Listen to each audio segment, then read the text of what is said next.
It's been a while since I talked about Vikings. I actually did only one video about them about 3 years ago. Be sure to check it out on my main channel.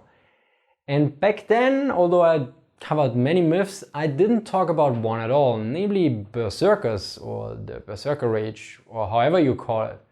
Now luckily I found an article that is from summer 2018, so very fresh, and the author also chose an interdisciplinary approach.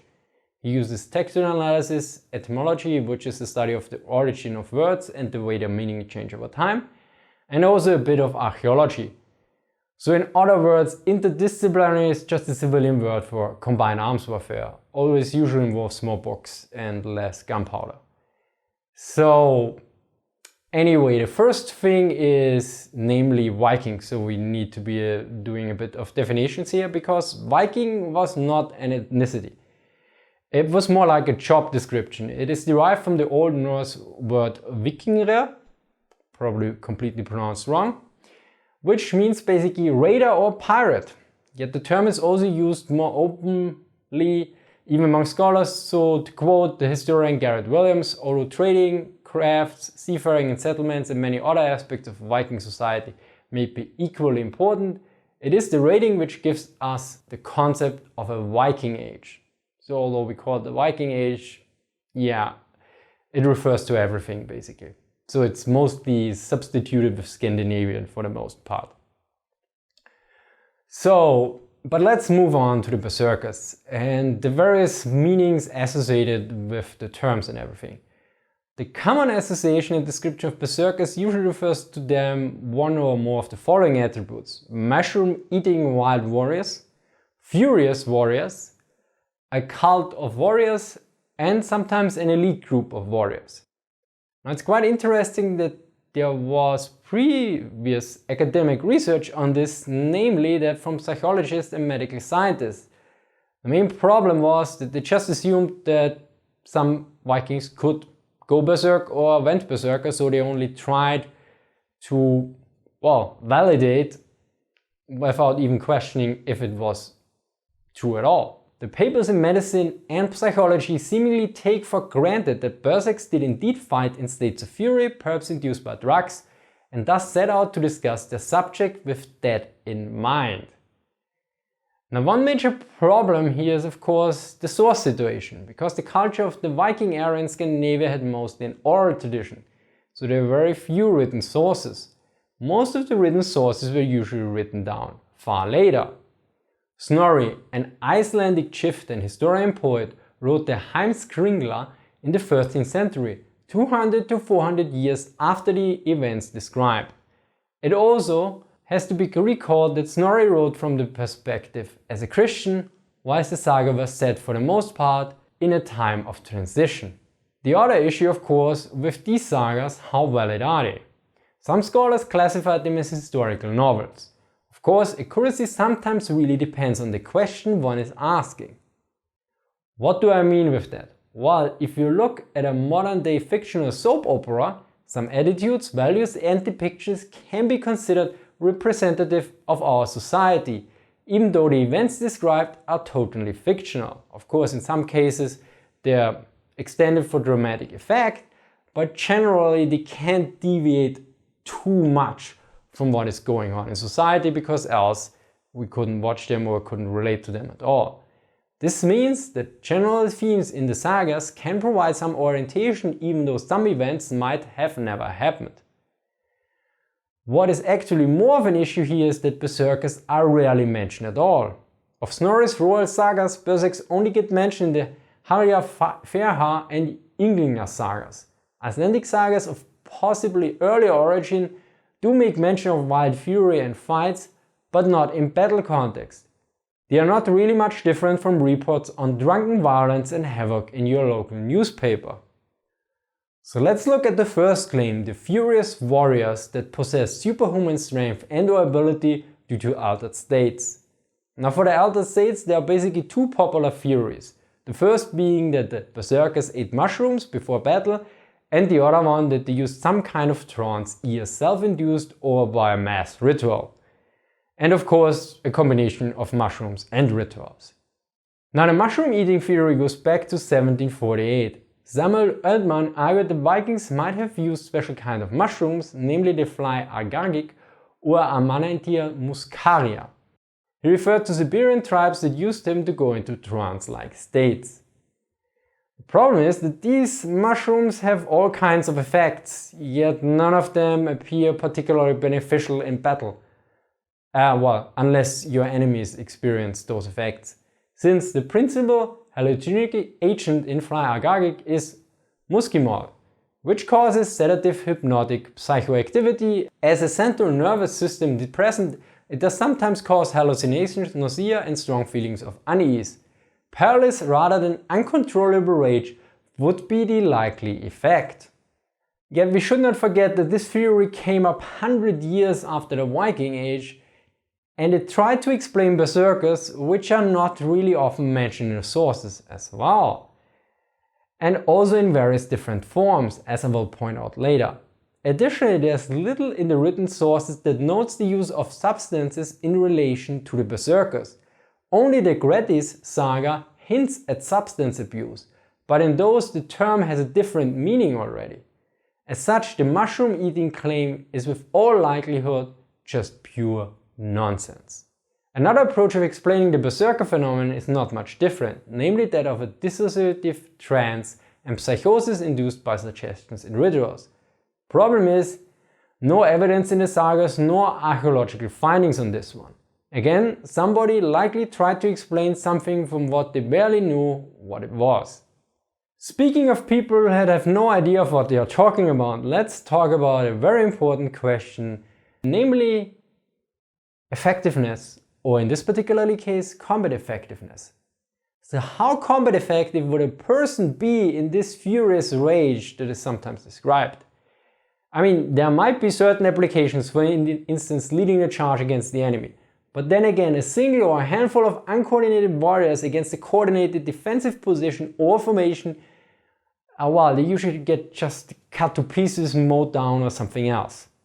So, works in a movie, in real life usually not so well. Similarly, if they are particularly aggressive, they might attack their own troops as well. I mean, friendly fire, the quotation marks, is also an issue nowadays and was always a problem. Now, if they would feel no pain, that might be useful to some degree, but then again, they would likely not survive many encounters as such, and then most of these men would be unexperienced, and usually you prefer a veteran in war than some green newbie. Now, speaking of military affairs, there's of course another major aspect, namely the dreaded L word, logistics. If there was a trance or a certain substance that created a certain effect, the main question would be how reliably and consistently could you produce that and deliver it to the troops? Because you also need to bring a shaman if it's a ritual or something, and then you also need the attention of the troops and the time and the space and everything around. So you can't just make snip and it happens. And timing here is also of utmost importance too, because sometimes battles take quite some time to start or end. Especially considering that most drugs or trances have some kind of side effect as well, which usually means a downtime of reduced capabilities or being completely out of action. So even if there was some berserker potion or something, correct timing would be very important. Additionally, one also would require proper supply of such a substance and also the production facilities and everything around. As you can see, it's a bit complicated.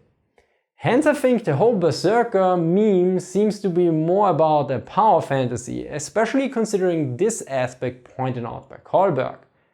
The translation Heimkringsla, or the Chronicle of the Kings of Norway, became the foundation stone of a school of British Romantic scholars who saw the Scandinavians as free-spirited and heroic, free from the feudalism that in their view still gripped Britain. The ensuing Viking fascination of the Victorian era probably did much to give credence to the notion of mushroom-eating furious berserks. Now of course there are also some, let's call them more sober takes on the berserkers. These are also closer to the few sources we have. One of them is that they were an elite military unit. and one recurrence with berserkers in Viking culture and archaeological findings is that of animal skins. In the saga of King Harald Fairhaar, berserkers are mentioned the following way. During the winter, Harald had a large dragon head ship built and very finely fitted out. He manned it with his personal followings and berserks. Those whose stations were at the prow were most carefully chosen because they were in charge of the king's standard. Aft of the prow station was as far as the sailing station. It was called Rajan, the forecastle, or however you pronounce that. There the berserkers were stationed. Only those who were admitted to the king's household, who were outstanding men in strength and valor and all kinds of ability, only they were assigned to his ship, and he had then plenty of choice of followers for himself from every district. King Harald had a large army and many ships, and many noblemen followed him. So this clearly indicates that the berserkers had some kind of elite status and were most likely fighters. Now Kolberg also draws various comparisons to Roman units because the Romans also had units that sometimes had animal skins. And those were very well organized. And he also brings up some archaeological evidence, namely he refers to a helmet from the Vendel era, which was before the Viking era from 550 to 793 Anno Domini. And on the helmet there's depicted a warrior kind of dancing, and next to it is a guy in a bear costume or bear skin. So the main problem here is that there's not much else evidence out there, but since this helmet is so old and everything, Kolberg thinks that, or it's very likely that this berserker cult, or at least this cult with the bears and everything, is a very old one that predates the Viking era. This will also be linked similar to the Romans. Now this brings us also to the next part, where we look at the various changes in use of the term berserker in the different sagas and also potential translations. Let's start with probably the most likely, namely that berserker just means bear shirt, since zerk means shirt, and the bear clearly had an important role in Viking culture, yet it is not known what exactly the role was. Graves were found with bear claws in them, yet their intention is unknown to us so far. Additionally, it could also derive from bear zerk, which would have meant lightly dressed. It could be the guys dressed in bear shirts or the guys lightly dressed running around. Yet the most interesting aspect about berserkers comes actually from the Grettis saga.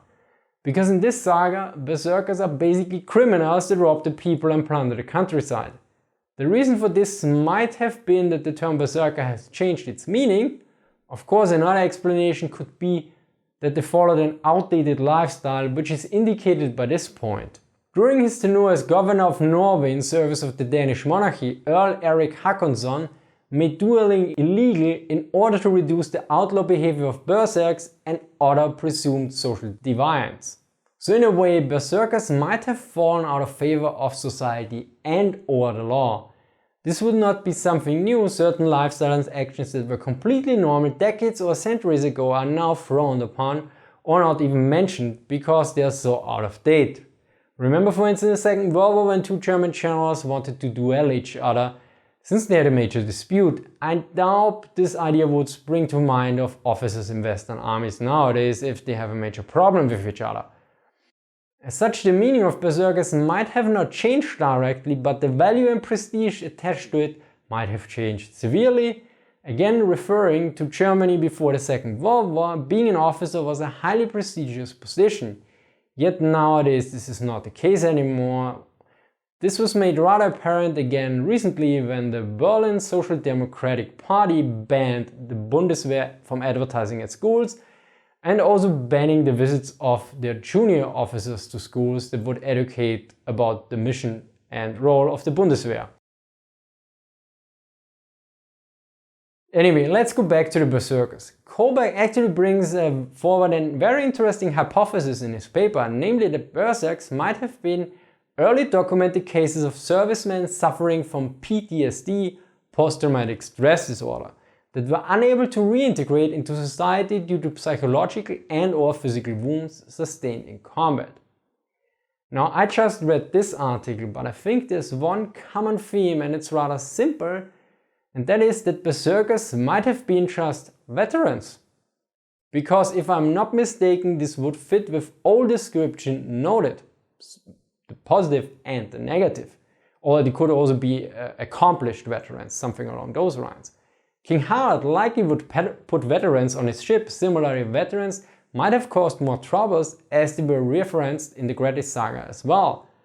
After all, they were experiencing combat and likely had troubles reintegrating into society and might have been more prone to solve problems with violence than other people, because, well, they were capable of it. To conclude, there's little evidence that Berserkers used drugs or trances to fight in some furious states in written and archaeological sources. Most popular explanations of Berserkers seem to stem from unsubstantiated theories brought forward centuries afterwards.